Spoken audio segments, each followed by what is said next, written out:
there are still students who fall through the cracks, namely those students with ADHD. They're among the best and the brightest in the class. And oftentimes, as soon as they bear that label, they also bear other labels that say like, oh, put them over there. They're difficult to deal with. Or, they put them in the can't pile. And the true reality is that it's not the students that can't, it's the school system. The school system. That's right. The way it's built isn't built for them, and the school system can't. Having ADHD doesn't mean you're less than. It means you are diverse, you think differently, and you need more. You need something different than, being put into a box. Welcome to Successful with ADHD. I'm Brooke Schnittman. Let's get started. Hi, everybody, and welcome back to Successful with ADHD with Dr. Christina Seamster here in the house. She's a dear friend of mine and a colleague, and she is a passionate and dedicated educator. This is her 20th year. I know she doesn't look it in serving students. Dr. Seamster has experience working with students in all grade levels, K through 12, in traditional and non-traditional learning environments. She also enjoys teaching teachers to teach at the university level as an adjunct professor. And her passion includes helping others, spending time with her husband, her daughter, and her 3 dogs, and doing anything in the Florida sun. I don't blame her. So welcome, welcome. Thank you. I love you. Oh, yeah. And before Dr. Seamster and I started filming this podcast today, she and I were doing Facebook podcasts during the pandemic. That's right. It was, so we're doing life lessons, and that was a lot of fun. That was 3 years ago. So it's always special connecting with Dr. Seamster. So I brought Dr. Seamster on here today. She does not have ADHD, but she works with individuals with ADHD, and she is the area head director of Fusion Academy in Boca and Palm Beach. And Fusion Academy works with students in a one-on-one setting. And for those of you who don't know me and don't know my background, I used to be a special education administrator in a public school setting. And I was also a special education teacher. And I'm going to put it out there. Before we had students go to Fusion, to us, it was more like, okay, they can't make it in the public school system, so we're going to pay for a private Fusion setting because they can't work in a group with other students. But being on the outside now, not working directly in the public school system, I see it totally different. So I am excited to have Dr. Seamster here today because there's so much information for parents who are listening and for students who are considering a private placement like Fusion to help them succeed socially, emotionally, and academically. Oh, there's so much to say there. You said that just beautifully and eloquently. And thinking about being a special education administrator in a public school setting, oh, that is like precious, dedicated work there. I know that, I have a similar background as well, working with special education students in a public school setting. And, it just breaks your heart when the potential of these students is greater than what you can produce for them because they just need more than what you can give them. And, there are times where it can make you feel like you are an ineffective teacher, classroom helper, administrator, all of those support roles, right? Because at the end of the day, you give your all, you give all that you've got. And, there are still students who fall through the cracks, namely those students with ADHD. They're among the best and the brightest in the class. And oftentimes, as soon as they bear that label, they also bear other labels that say like, oh, put them over there. They're difficult to deal with. Or, they put them in the can't pile. And the true reality is that it's not the students that can't, it's the school system. The school system. That's right. The way it's built isn't built for them, and the school system can't. Those students can't. Look at Brooke running this incredible company and speaking to people worldwide. I mean, the work you do is just so important. And we have to get the word out there that having ADHD doesn't mean you're less than. It means you are diverse, you think differently, and you need more. You need something different than, being put into a box. Absolutely. And what would you recommend? I know that everyone is different, but students with ADHD, I'm guessing some of them would be better going straight into a setting like Fusion over public school. Of course, parents need to know their kids and the kids need to know themselves to make that decision. But also some students do try making it in the public school system and then move to Fusion Academy. Yeah. Oh, it's such a good question. I recommend a personalized learning environment. So some of the symptoms that you might see are, starting to a child who, they start from the bubbling age of 5 and they go into our traditional school system and they're excited to learn. They're very curious. They ask a million questions. They talk about their day. And what we slowly see as students progress through the grade levels is that spark starts to get turned off. So if you notice those shifts in your children where they're no longer curious, they're not asking a million questions, they're starting to say things like, I don't want to go to school, or so-and-so is being mean to me, or, I had to eat lunch by myself, or they took away recess, all of these things that we know result in really great dedicated learners. All of those humanistic qualities are starting to be turned off. I'd say that's your time to jump, right? Because the traditional school system isn't working for them any longer. And these are those beginning little telltale signs.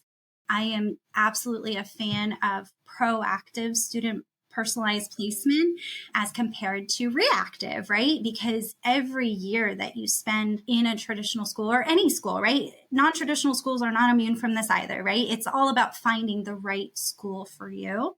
Those things that you start to see in your child, when that learning spark starts to go, there are some dangers in letting that go on too long. And the answer doesn't have to be stop everything immediately and move to a non-traditional or another schooling model. But I do think there's some important steps to start taking, which include, talk to your child about the things that you've noticed. Number one, always loop them into the conversation. I like to tell my students, you are the VIP in this room. Right?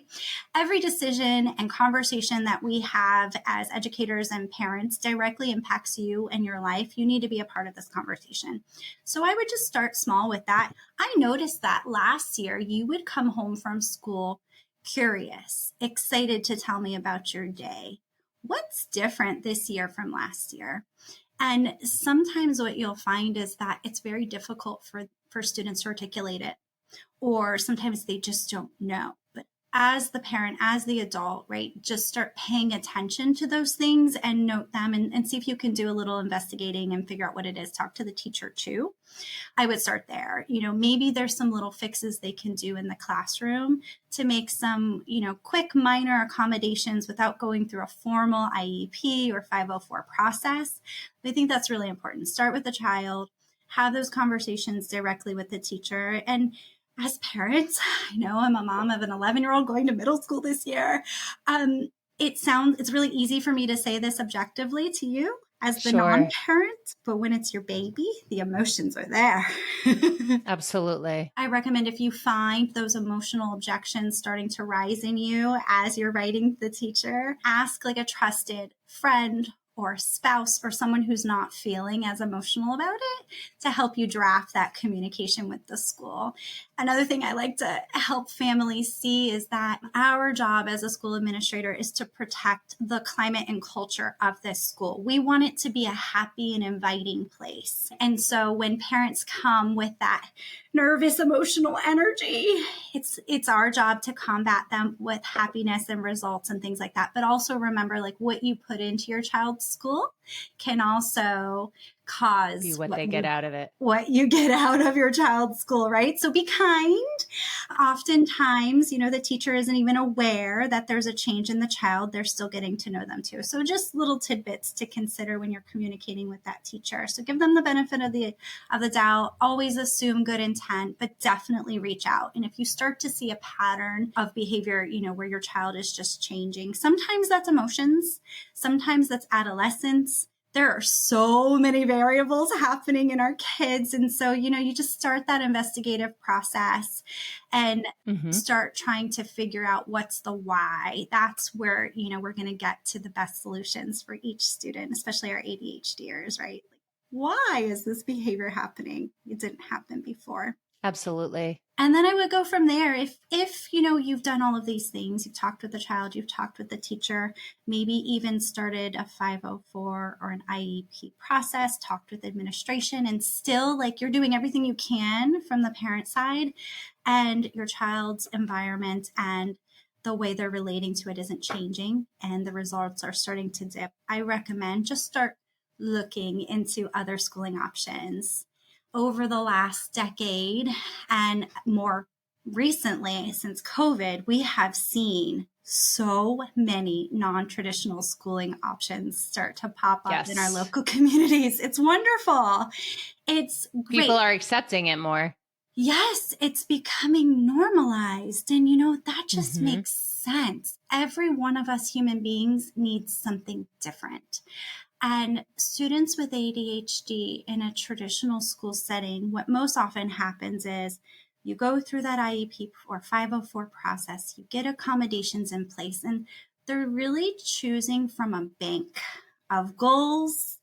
They're choosing from a bank of accommodations. So while it's more customized, it's also very putting them in a box, right? Like, oh, you have ADHD, you need more time. Who doesn't need more time, right?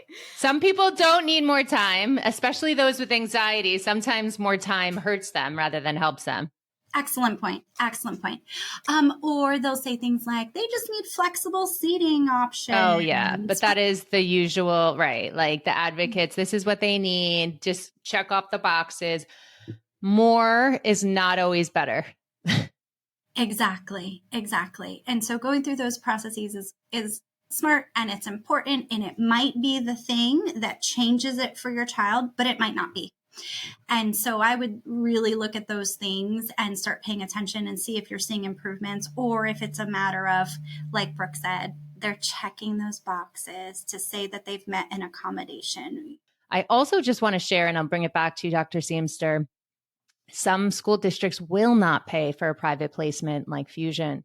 So if your child has an IEP and traditional schooling is not working, so they're going from the least restrictive environment all the way to the most restrictive environment within the placement of the public school.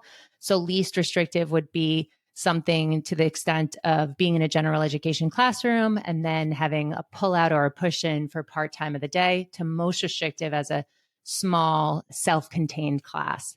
And not every school district even has that.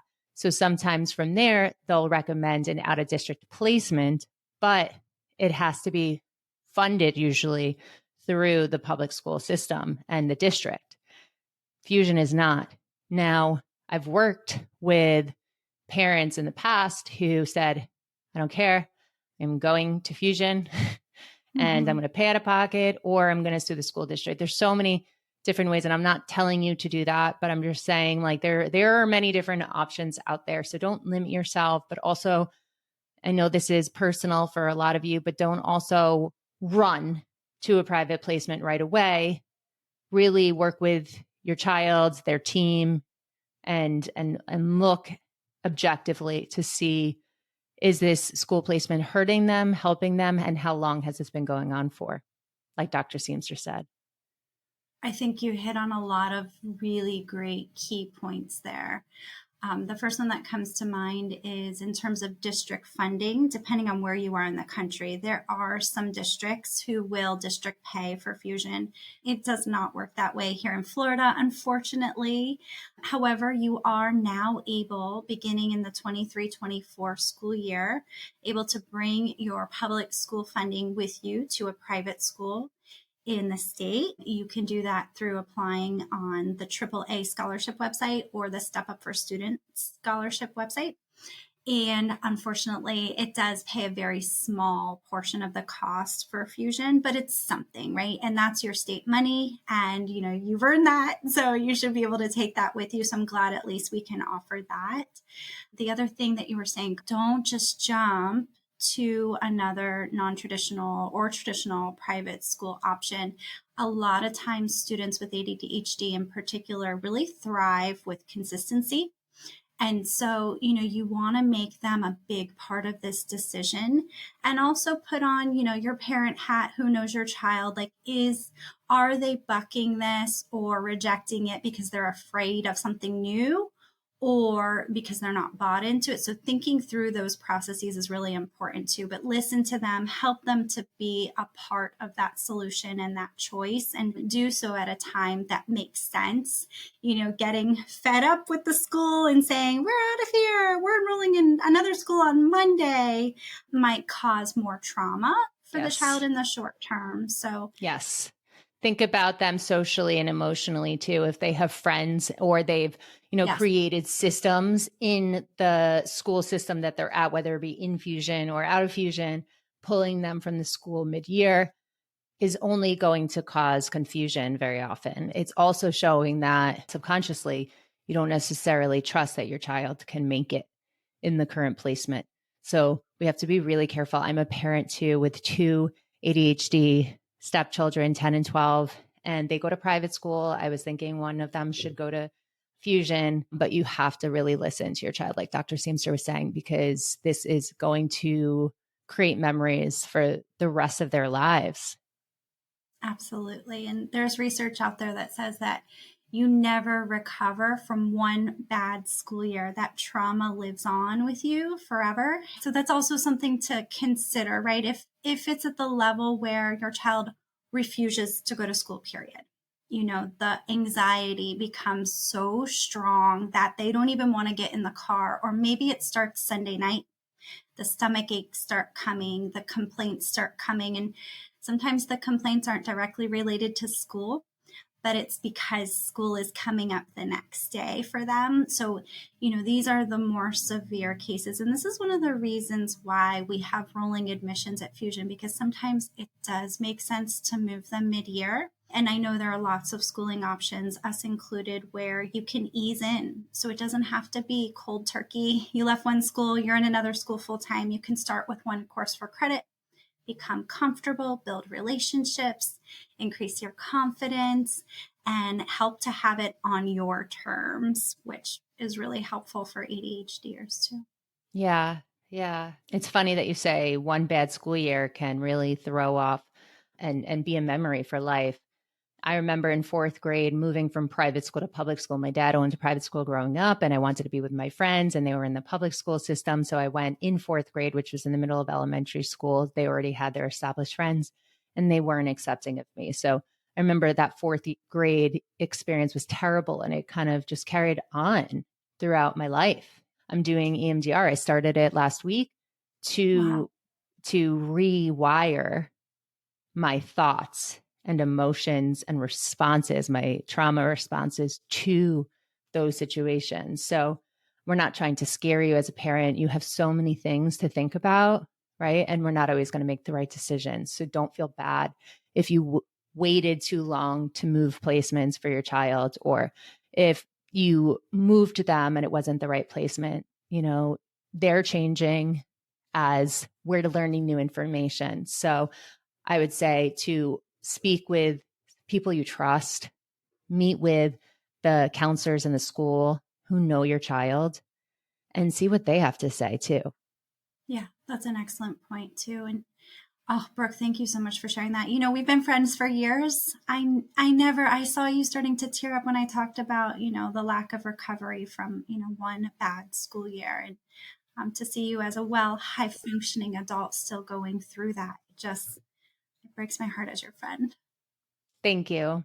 Thank you. And you're right. Like, I am a high functioning adult. I didn't know I had ADHD back then. So there was that undiagnosed, unmanaged symptoms of ADHD to attend to. And with that being said, I came from parents who made me go to school. It was no like, I'm sorry, you can't go to school today. I had school avoidance up the wazoo. I would go to the nurse and pretend like I was sick and sorry, you got to stay in school. And I dealt with it. And I don't know if it's better or worse, right? We all have different thickness. We all have different sensitivities. We all have different ways things are manifesting. Someone who's not highly sensitive, that wouldn't matter to them, right? But someone who is highly sensitive, it does stay with them for a long time. So anyway, we want to give you as parents all of your options to understand that the stigma behind going to a private placement like Fusion is definitely lessened a lot. And it's not just people with ADHD, it's people who are athletes, people who need flexible scheduling. And if you think about it as an adult, let's say you're an entrepreneur, you need flexible scheduling very often, right? You set your own schedule. So why are we making students growing up into this rigid schedule where they have to, fit in the same way as everyone else? I was talking, and then I know I'm going off on a tangent here, but I was talking to an artist that I'm going to be bringing on, and he has ADHD, severe ADHD. And he was saying, start with art.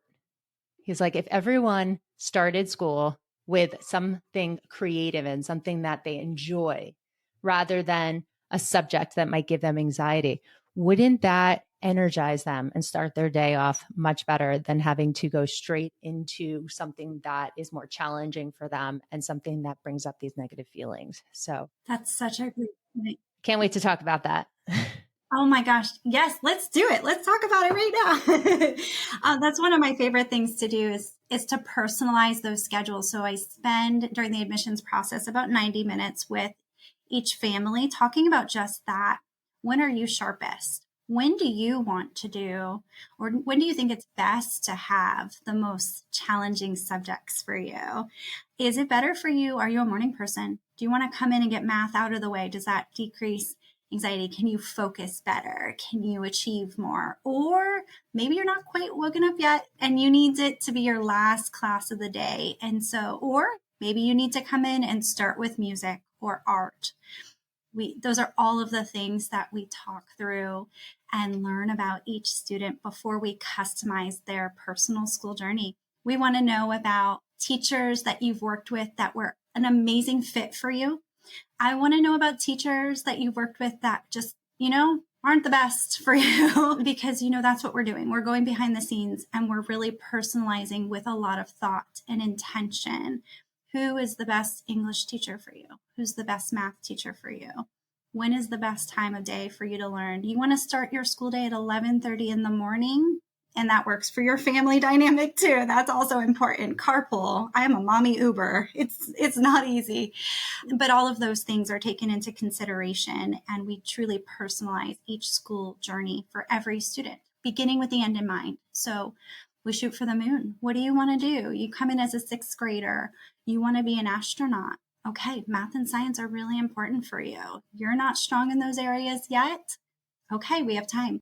We'll work on it. You will work on it and you will love it. So if we can lead with that passion of being an astronaut, oh my goodness, math and science now are going to be a breeze for you because we've got that why. It's going to be fun. Yes. Yes.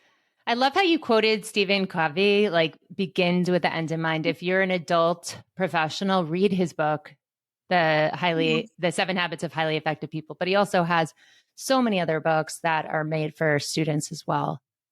Yes, so. We teach one. So those of you who have followed me for quite some time, you might recognize Dr. Seamster because we have been doing the ADHD EdCamp, which is a free day of learning. And we've been doing it yearly. Our 5th one is coming up this October 7th, 2023. It's hybrid. So for those of you who live in the South Florida area, you can come in person at Fusion Academy Boca Raton, and it's from 12 to 3:30 p.m. Eastern time.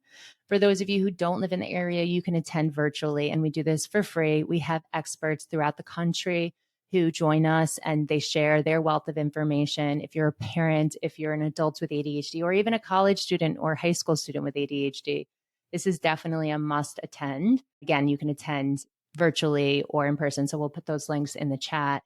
And Dr. Seamster and I talked just before this. I'll be doing a book signing of my new upcoming book, Activate Your ADHD Potential. So she wrote and endorsed that book as well. So I'm looking forward to, I can't believe, our 5th ADHD EdCamp.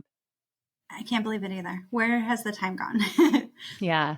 So being in the know and being friends with someone like Dr. Seamster, who does not have an ADHD diagnosis, she does not have ADHD. She is an ADHD ally. That's also really helpful. Someone who can help guide you and see outside of your emotions and just give you all the facts and logical information is super helpful.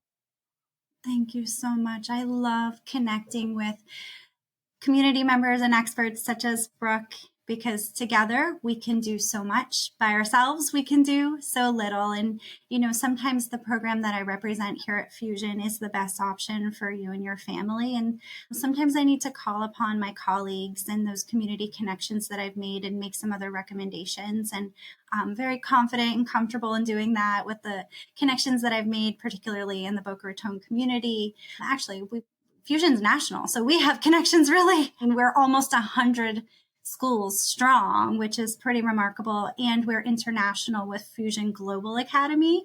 So you can literally get a Fusion education anywhere in the world today, which is, pretty remarkable. We are the most personalized school in the world because everything is customized for one student and one teacher.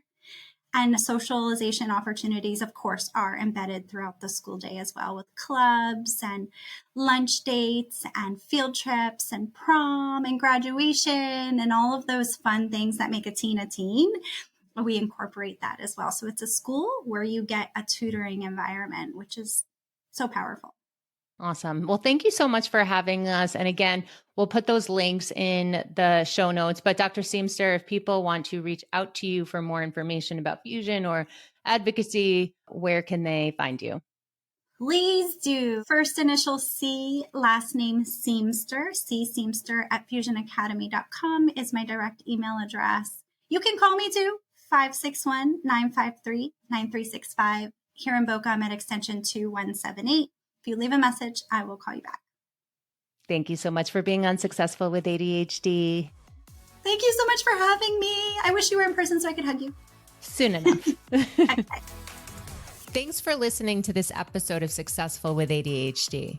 I hope it helps you on your journey. And if you need any additional support for you or a loved one with ADHD, feel free to reach out to us at coachingwithbrooke.com and all social media platforms at Coaching with Brooke. And remember, it's Brooke with an E. Thanks again for listening. See you next time.